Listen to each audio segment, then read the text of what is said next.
કરીએ, જ્યારે કોઈ પણ જીવ પોતે હંમેશા નકારાત્મક વિચારો જ કરતો રહે, સાંભળતો રહે, વાગોળતો રહે અથવા તો તેને સંભળાવવામાં આવે ત્યારે તે જીવ જીવનના દરેક ક્ષેત્રની અંદર નિરાશ જ રહે છે અને નાસીપાસ થાય છે. પરિણામે તે વ્યક્તિના જીવનમાં આવેલી મુસીબતો, દુઃખો અને મુશ્કેલીઓનો સામનો તે કરી શકતો નથી અને ત્યારે જે તે જીવની અંદર ઇન્ફિરિયોરિટી કોમ્પ્લેક્સ એટલે કે લઘુતા ગ્રંથિ પેદા થાય છે, ઉત્પન્ન થાય છે. અને સાયકોલોજી પણ કહે છે કે જો તમારા મનમાં કોઈ બીમારીનો ડર હોય અને તે બીમારી જો લાંબા સમય સુધી તમારા મનમાં રહે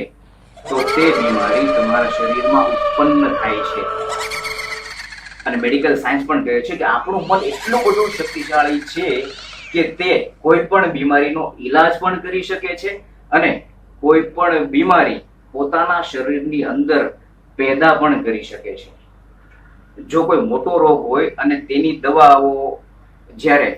તેના રક્ષણ સામે લેતા હોઈએ ત્યારે 25% જ તે દવા રક્ષણ આપે છે, બાકીની 75% 75% સારવાર તમારી માનસિક મજબૂતી પર આધાર રાખે છે. પ્રસ્તુત